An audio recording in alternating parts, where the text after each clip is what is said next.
So today we're replacing the front windscreen on our BMW E36 project car. Now we foolishly cracked the original screen trying to remove it whilst doing this repair and paint job that you can see before you. For full transparency though, we've never replaced a front windscreen on a car before. This will be the first time, but again, I'd like to prove that you can do this DIY style. Done quite a lot of research, so we're very well positioned to have a good go at it, and of course you'll see for yourself just how well this works out. Compact, not being a very common car, made it a bit difficult for us to source a windscreen. Eventually we found one from a company online, Windscreens for You, or Yorkshire Trade Windscreens, and we ended up picking it up from one of their depots in Nottingham that's actually Wayside Adhesives. It's a great one, it's a really good quality, it's got the green trim at the top. We're really pleased that we've got it. Well, we also picked up all of the adhesives, and Vivo, God bless them, chipped in with some of the suction tools so it should make it easier for us to deal with. We'll show you them as we go through the video. The actual process for fitting a windscreen is pretty consistent across almost all cars, so you can follow along if you're trying to DIY this job yourself, and we'll let you know any top tips we come up with along the way, but cross your fingers for us that this is going to work. This car in particular, this E36, had an issue on the front of the roof where we had rust growing underneath the screen, and potentially that's one of the things that caused us to crack it, although we were getting a little bit overzealous putting wedges beneath it. I think if we were to take the original front screen out again, we wouldn't crack it based on what we've learned, and we'd have taken our time a bit more and we'd have used some different tools as well. But we'll run some overlay now so you can see exactly how that removal process went. The old man was gutted about his 12 string. Yeah, as he says, I had to take virtually every string off my 12 string. I did find that the higher sharp strings were the better, but I would recommend that you do buy a kit, because I think that the professional wires that they use to remove them have a V cutting edge that we didn't have. So if you watch this, you'll have a laugh at me getting jiggy with it. Yes! I've got through! Ah, what a mess that is. You see, removing the screen was quite difficult, and if you are intending to remove and replace your screen and you're not doing a new paint job, you need to be cautious where the wire is on other parts, because it's very easy to damage it as you're going along. We will put a link to the kind of kit that we wish we had used for this, so do look there. Anyway, let's get to the bench and have a look at the stuff we're using for putting the screen in. So obviously we have got the windscreen, and it's got the lovely green tint across the top. It's OE quality, it's up to all of the standards that it's required to in the UK. We've also got the BMW part, which is the trim that goes across the top, and this seems to clip on before you glue the screen on. We picked up an adhesive kit as well, but before I talk about that, besides the trim like we've got, you may get fitting clips specific to your car. What I think these do is they clip into specific places around the windscreen to make sure you position it correctly. On our car, these are not irrelevant, so we're not going to use them. The fitting kit itself, we've got some wipes. It's isopropyl alcohol for cleaning it. Now I also believe it pays you before you clean it to give it a light scuff, the rim where it's going to sit on the car, and actually the black part of the screen that's going to sit against it. You give it all a good clean. The next thing you do, for most you can get non-primer adhesives, but for most adhesives you have a primer, and you use the nice little cotton buds to paint primer on the glass where it's going to stick and on the rim. We've got Dinatrol windscreen adhesive. You possibly could get away with one tube.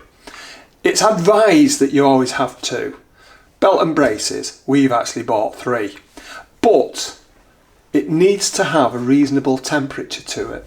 So one of the things you need to think about is, if it's cold when you're doing this, maybe put these in a bucket of warm water to get some warmth into them.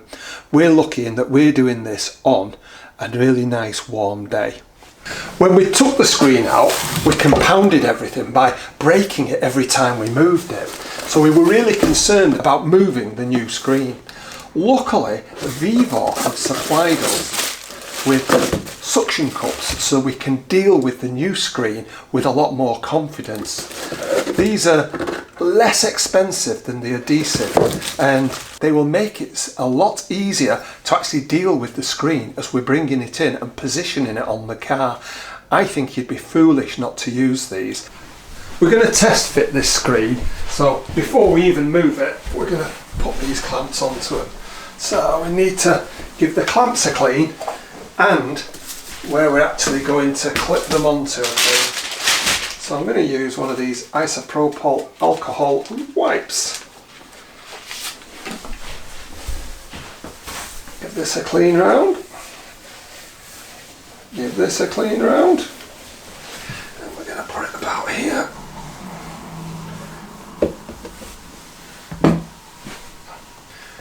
And quite simply, you position it where you want.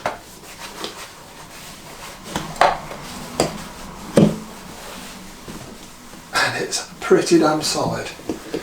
Obviously, we're going to be nervous about these, but I'm pretty confident they're going to be okay. Seem very good. Yeah.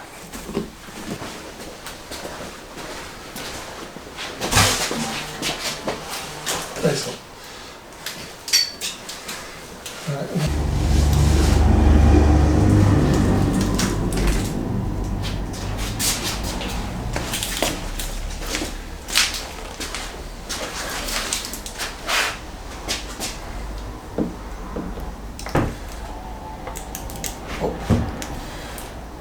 Yeah. Where did that go? Alright, so let's see where we're positioning this. How close is it to the rim on that sure side? it's in this gap here? Because yours looks low. Yeah, it was. It looks like it's going to fit! It does. Yeah.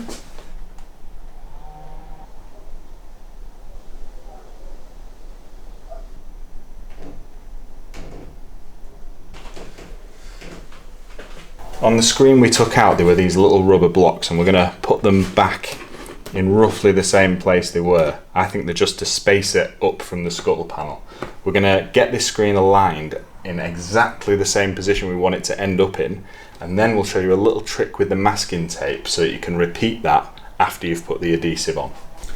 After a bit of side to side, we're pretty confident now we've got it in exactly the same position, same a bit of overhang on each side.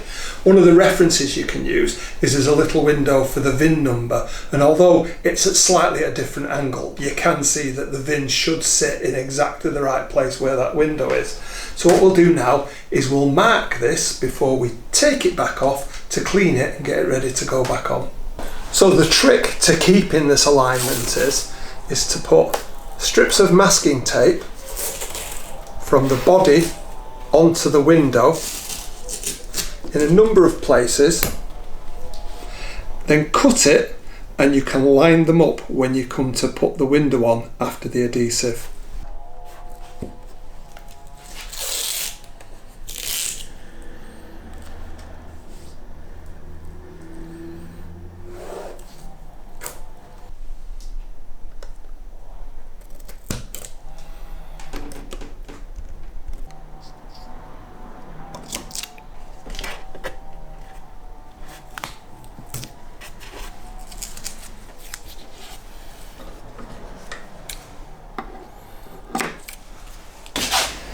Now it's critical that you've got this immaculately clean before you stick it onto the adhesive. So we're going to give it a scuff and a clean now, get it ready.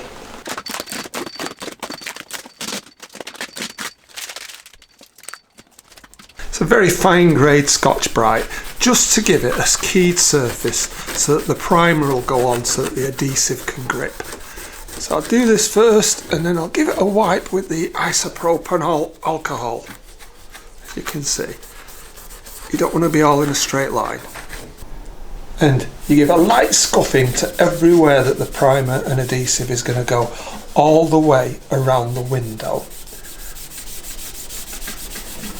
not in a straight line all the time. What you want is just so you've got a rough patch so that the adhesive and primer can grip it really nicely. Now I'm going to go around with cleansing wipe all of the area where I'm going to put primer. Making sure there's no grease or anything left. And it's wise as you're going to try and keep using a new bit of the wipe.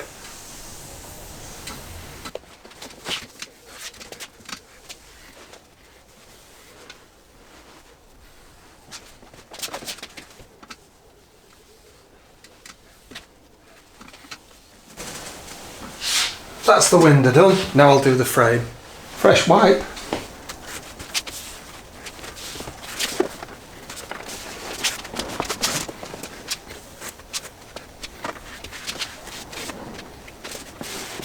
Before we prime it, we're going to put this top trim on because it clips over the edge, and what we don't want to do is put it in a place where we've already put primer or something like that. We can use it as a guide, and we just got to position it so it's central. You shake this for a minute before you open it, and it's got a flash off time of at least 5 minutes before you put the adhesive on. And if it's going to take more than 5 minutes to put it on, I think we'll be okay. Got nice little baubles for doing it.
We're using the Dinitrol 501, and it comes with nozzles that have already been cut.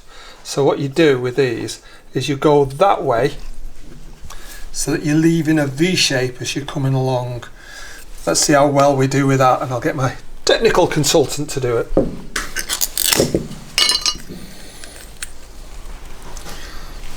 Do not eat. Not that I had any plans to. I think this is one of those things that absorbs moisture, a desiccant, I think. There's definitely nothing inside here that you do anything with this with. So, it's a matter now of pierce it.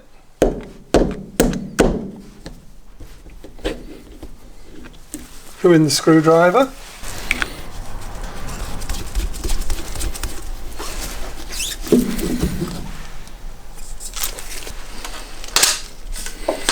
Into the mastic gun.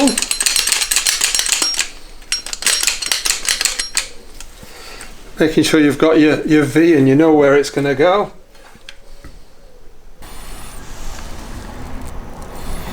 And that's how we do it.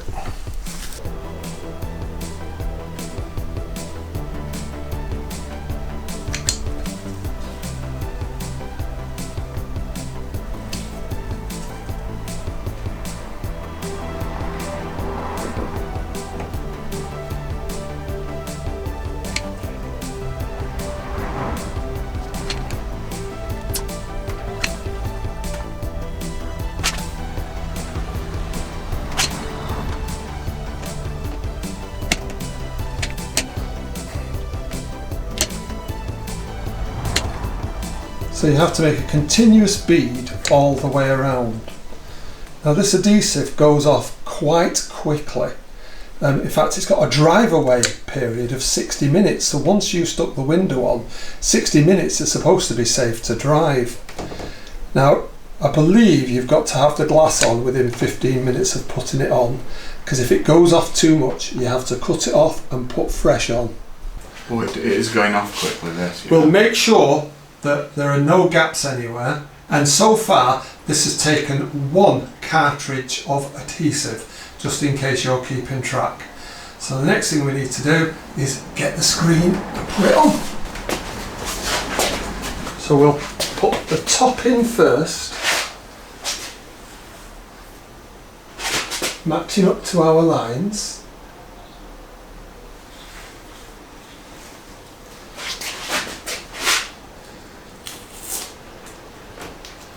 Slide towards me. That's it. And we're gently going down. Oh, that bloody adhesive. Right. Where's yours? Fine. Mine's not. It's not even touching Lift it up a bit. Lift it up a bit. Okay. No, it's not. Let it settle down to it. And then a gentle push. A gentle push. We don't need to go mad. So we're just squashing the adhesive down. We're not going mad. And I think the job is a veritable good one. It's been a couple of hours now, and I can tell from our test piece that the actual adhesive has really turned into something fairly solid, even if it's still got a soft core. According to the data sheet, after an hour you should be able to drive away. Obviously they haven't seen the rest of this car at the moment, otherwise they would know. It might be a week or so before we get going with it. It went really well, probably easier than you expect. You expect loads of disasters and things to go wrong. The hardest bit was positioning it, and using the tape like we did, it actually worked out quite well. So next thing we're going to do is strip the tape off, take off the stickers, and of course the handy Vivo suction cups, which I don't really know how we'd have gone on without, because if you'd have had your fingers around all the edges, it would really have been a problem. Our plan is that we're going to leave this now for at least, a couple of weeks before the car's back out on the road. We're going to get all the trim on, give it a nice clean. Now, I'd like to think that's going to be useful to you, what we've done. It certainly gives me the confidence that I'd be very happy to do it again. When it does roll out in a couple of weeks' time, it's going to be a tremendously different car than rolled in. If you're interested in that, not just how windscreens go in, do subscribe, because we get up to all sorts of things, not just with cars, but with motorbikes as well. But thank you very much for watching.